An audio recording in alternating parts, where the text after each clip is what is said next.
Hey all, Glenn Kirshner here. You know, for weeks, maybe months, we've been hearing Donald Trump tell us to take his miracle elixir, hydroxychloroquine. He keeps saying, just take it. What have you got to lose? Well, we just learned precisely what we have to lose. You know, there's a medical journal called the Lancet, really one of the world's preeminent medical journals. And the Lancet did a far-reaching study of patients who were suffering with the coronavirus who were given hydroxychloroquine. And the results were reported out today by the Washington Post, the New York Times, and some other publications. But before we talk about those results, let's talk about the Lancet for a minute, because if somebody or some organization says something that doesn't comport with Donald Trump's world view, we know what Donald Trump will do, right? He will attack it. So I'm sure we're about to see Donald Trump attacking the British medical journal, the Lancet. But let's think back about a week ago, because the White House issued a letter, and it was a letter announcing that the United States would be pulling out of the World Health Organization and will be stopping all funding for the World Health Organization. Why? Because the Lancet, the world's premier medical journal, had published a letter in December warning of the coming coronavirus, sounding the alarm bells for the coming coronavirus. And the World Health Organization didn't take the Lancet's warnings seriously enough. Therefore, we're pulling out of the World Health Organization and we're cutting off all funding. So the White House held up the Lancet as being just the preeminent voice of authority on the coronavirus. So if Donald Trump now attacks the Lancet because he doesn't like what they just found and what they just reported out, it will be the kind of transparent nonsense that we get from Donald Trump regularly. By the way, footnote, the Lancet had to put out a statement rebutting what the White House said, because the Lancet said, we did not publish an article in December sounding the alarm bells regarding the coronavirus. So even that was a lie from the White House. Surprise. Let's turn to the results of the Lancet's study. They were reported out in the Washington Post and some other papers, and I want to read just a little bit of what we learned from today's Washington Post reporting. Quote, a study of 96,000 hospitalized coronavirus patients on 6 continents found that those who received the drug promoted by President Trump as a game changer in the fight against the virus had a significantly higher risk of death compared with those who did not take the drug. And people treated with hydroxychloroquine, or the closely related drug chloroquine, were also more likely to develop a type of irregular heart rhythm, an arrhythmia, that can lead to sudden cardiac death. Closed quote. So patients hospitalized suffering from coronavirus who took hydroxychloroquine, the president's miracle elixir, were more likely to die than those who didn't take it, and were more likely to develop potentially fatal heart arrhythmias than those who didn't take it. But it gets worse. The article goes on to state that for those who were given Trump's miracle drug, quote, there was a 34% increase in the risk of death, the risk of mortality, and a 137% increased risk of that serious heart arrhythmia. So those numbers were pretty staggering. One more thing though, because it even gets worse. Remember when Donald Trump was promoting not just his miracle elixir, hydroxychloroquine, but he said you should take it in combination with an antibiotic. He was zithromycin. He said if you take those two things in combination, you're good to go. We're getting great results. Well, the Lancet studied that as well. And here's what it concluded. For those receiving hydroxychloroquine and an antibiotic, the drug cocktail endorsed by Donald Trump, there was a 45% increased risk of death and a 411% increased risk of serious heart arrhythmias. Close quote. So, when Donald Trump says, just take it, what have you got to lose? Well, you've got a 45% increased risk of death than those who didn't take it. And you've got a more than 400% increased risk of a fatal heart arrhythmia than those who didn't take it. You know, actual doctors are governed by the Hippocratic Oath. First, do no harm.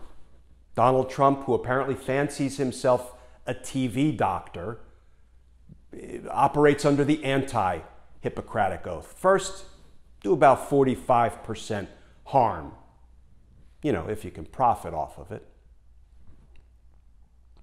And then there's one other report that came out in recent days talking about how Donald Trump resisted and resisted and resisted the advice from inside his own administration, including from his own public health professionals, his own medical professionals. And they were saying, please, Mr. President, put some social distancing requirements or guidance in place. Please, please, please take some reasonable steps to fight against the spread of the coronavirus. And the reporting is that Trump resisted and resisted and resisted. And now there are studies, really detailed studies, saying that if he had put those safeguards in place, put that guidance out even just 1 week earlier, the models show that even that could have saved 36,000 lives. All of which brings me back to the topic of Donald Trump's liability for manslaughter. And this is a topic of an earlier video, so I'm not going to rehash everything, but let's just quickly go through the three elements, the three things that have to be proved if you're going to try to hold somebody responsible for involuntary manslaughter. And again, in an earlier video, I talked about the different degrees of homicide: first-degree murder, second-degree murder, voluntary manslaughter, involuntary manslaughter, negligent homicide. I'm going to stick right now with involuntary manslaughter because it is easily proven based on what Donald Trump has done or failed to do. So that's what I want to use as an example. Three things constitute involuntary manslaughter. One, that you acted in a reckless way or in a grossly negligent way. I'm going to use the term reckless. If you acted in a reckless way, or you had a duty to act and you failed to act, and that failure was reckless. So acted or failed to act in a reckless way, and your conduct was reasonably likely to result in serious bodily injury or death to another. And number three, your reckless act or failure to act thereby caused the death of another. That constitutes the crime of involuntary manslaughter. And an important qualifier is when it comes to causing the death of another, the law defines causation as conduct that is a substantial factor in bringing about the death, not directly caused the death, but that your recklessness was a substantial factor in bringing about the death of another. Let me use a hypothetical to try to tease out what that looks like. Let's assume that you have a police officer, a government official, who has a duty to act under certain circumstances in his or her official capacity. That police officer is on patrol in full uniform. That police officer sees a would-be robber approach a senior citizen on the street, begin assaulting the senior citizen, and the robber is attempting to pull the senior citizen's purse away from her, and the senior citizen is resisting and is trying to hold on to her purse, and the robber assaults and assaults and assaults the senior citizen. knocking her to the ground, finally getting her purse away from her, and he flees. And the police officer does nothing. The police officer fails to act. And the senior citizen, the victim, ends up dying. That is a reckless failure to act, and it was reasonably likely to cause death or serious bodily injury to the victim, and that reckless failure to act thereby resulted in death of the victim. That is but one hypothetical that demonstrates how a reckless failure to act or a reckless act itself can constitute manslaughter.